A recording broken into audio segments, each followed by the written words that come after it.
جس کسی نے بھی ظلم سے مال کمایا ہوگا اس کا پتہ لگاؤں گا اور پھر سب سے حساب لیا جائے گا۔ پھر بران نے کہا حضور آپ کے خیال میں الوف اور اسمہان ساتھ مل کر حرکت میں آئے ہیں کیا؟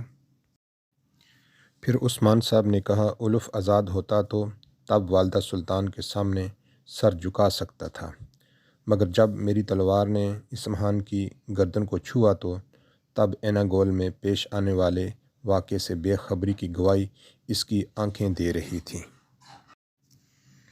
پھر عثمان صاحب نے کہا کسی نے اس کا ساتھ دیا ہو یا نہ دیا ہو دونوں صورتوں میں انجام ایک ہی ہوگا۔ پھر بالا خاتون نے کہا آپ کیا کرنے والے ہیں عثمان صاحب؟ اجازت ہے حضور۔ ایک سپاہی نے اندر داخل ہونے کی اجازت چاہی۔ آ جائیں اندر۔ سپاہی نے کہا حضور شامل نے کونیا سے خبر بھیجی ہے۔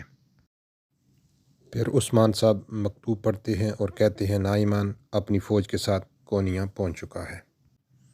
پھر الوف کہتا ہے عظیم عیسیٰ کے خاص دستے ایناگول میں ہوشیار رہیں، ترگت عثمان کے ساتھ ہمارے دروازے پر دستک دے گا۔ پھر ایک سپاہی نے کہا اگر ترگت نے حملہ نہ کیا تو ترگت غصے میں پاگل ہو چکا ہوگا، وہ یقیناً حملہ کرے گا۔ اگر انہوں نے حملہ نہ کیا تو پھر ہم حملہ کریں گے۔ اسمہ خان ایک سپاہی نے پوچھا اسے کیا کہیں گے اس حوالے سے؟ اسمیہ خان الوف سوچ میں پڑ گیا۔ پھر اچانک سلجوق سپاہی اندر آ جاتے ہیں۔ ٹھہرو، الوف اپنے سپاہیوں سے کہتا ہے۔ پھر اسمیہ خان اندر آ کر کہتی ہے الوف میرے حکم کے بغیر تمہیں حرکت میں آنے کی جرت کیسے ہوئی؟ پھر الوف کہتا ہے والدہ سلطان میں آپ کے ہی انتظار میں تھا۔ والدہ سلطان نے کہا کیا اپنی موت کے منتظر تھے؟ تم اس گستاخی کی سزا پاؤ گے۔ الوف نے کہا سزا پانے والا میں نہیں ہوں، کانتاکوس زینوس اور میرے آدمیوں کا بہنے والا خون سزا پا چکے ہیں۔ اپنے سامنے نہ جھکنے والے کا میں سر کچل دوں گا اور ایسا کرتا چلا جاؤں گا، اور ایناگول تو بس ابتدا ہے، اور عثمان کے پاس جو کچھ ہے وہ سب چھین لوں گا آپ کے لیے، یہ تخت آپ کا ہے والدہ سلطان۔ پھر عثمان صاحب کچھ سوچ بچار کر کہتے ہیں نائمان پہلے کچھ آرام کرے گا پھر پوری تیاری کے ساتھ ہم پر حملہ کرے گا۔ پھر بالا خاتون نے پوچھا عثمان صاحب اس کی فوج کتنے افراد پر مشتمل ہے؟ عثمان صاحب نے کہا بہت ساری کو تو ہم تباہ کر چکے ہیں لیکن ابھی بھی تقریباً 40,000 کے قریب ہے۔ پھر خیمے کا اندرونی منظر دکھایا جاتا ہے، سب لوگ سوچ و بچار کر رہے ہیں۔ بران نے کہا ہم سے 1000 گنا زیادہ ہیں۔ کونور نے کہا حضور کونیاں چلتے ہیں اور چھاپہ مار کارروائیوں کے ذریعے انہیں کمزور کرتے ہیں، پھر یعنی شہر کے قریب مناسب مقام پر اپنی ساری طاقت اکٹھی کر کے ان پر حملہ کر دیں گے۔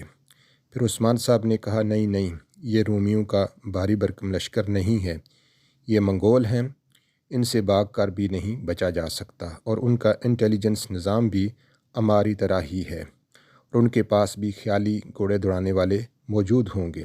ایک سپاہی نے کہا حضور اس کے علاوہ اور کوئی راستہ نہیں ہے؟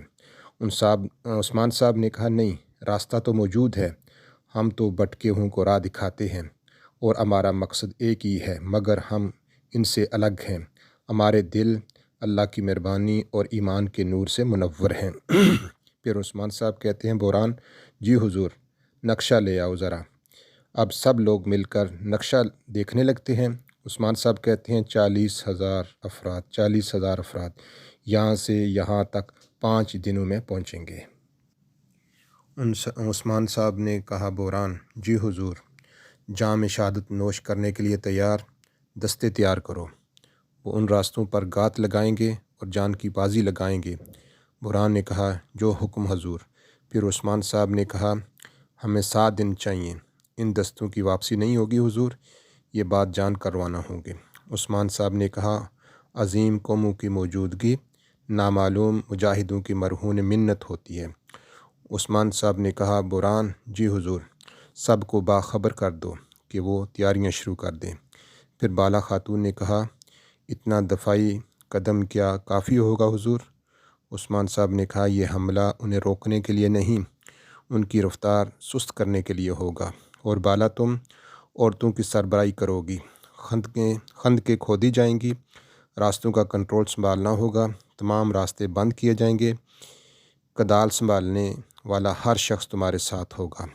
بالا خاتون نے کہا آپ بے فکر ہو جائیں۔ عثمان صاحب نے کہا میں اب سفر پر روانہ ہو جاؤں گا۔ پھر والدہ سلطان سامنے آتی ہیں اور اولوف کو مخاطب کرتے ہوئے کہتی ہیں تمہاری جان میرے حکم پر ٹکی ہوئی ہے اولوف۔ والدہ سلطان کہتی ہیں دوبارہ اگر میری اجازت کے بغیر سانس بھی لیا تو تمہیں اور تمہارے آدمی کو ایک ہی قبر میں دفنا دوں گی۔ اولوف کہتا ہے اس قبر میں اپنے خلاف کھڑا ہونے والوں کو دفن کریں گے والدہ سلطان۔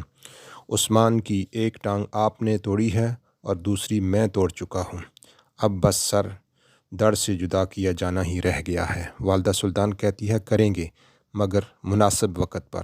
اولوف کہتا ہے ترگت اینا گول کی فصیلوں تک آ پہنچا ہے اور وہ اندازہ کر چکا ہے کہ قلعہ تنہا فتح نہیں کر پائے گا اور تب تک میں ان کے جگر چیر کر رکھ دوں گا۔ والدہ سلطان کہتی ہیں عثمان اور ترگت کے سر کاٹ کر میرے سامنے پھینک دیے جانے تک تم سے جو ہو سکتا ہے کر ڈالو اولوف، لیکن اپنا آئینہ گول کے عوام کا بال بھی ٹیڑھا نہیں ہونا چاہیے۔ مظلوموں کی آہ کے سامنے میں کسی کا خیال نہیں کروں گی۔ اینا گول میں مسلمان اور عیسائی امن سے رہ رہے ہیں۔ اولوف نے کہا انہیں کچھ نہیں ہوگا۔ سلطانہ من یہ کیا طریقہ ہے آؤ جی صاحب بتانے آیا ہوں، نائمان کی فوج کونیا تک پہنچ چکی ہے سلطانہ، اس کے ہر قدم سے مجھے باخبر رکھو۔ ابھی میں جا رہی ہوں اولوف۔ والدہ سلطان نے کہا میرا شہر تمہارے حوالے ہے مگر میری توجہ ہمیشہ یہیں رہے گی۔ ناظرین محترم اور سامعین، آج کا پارٹ یہیں پہ ختم ہوتا ہے۔ اگر آپ کو مزید یہ دیکھنا ہے تو ہمارا چینل سبسکرائب کریں اور لائک کریں۔ دیکھنے کا بہت بہت شکریہ۔ اللہ تبارک و تعالیٰ آپ سب کا حامی و ناصر ہو۔ السلام علیکم۔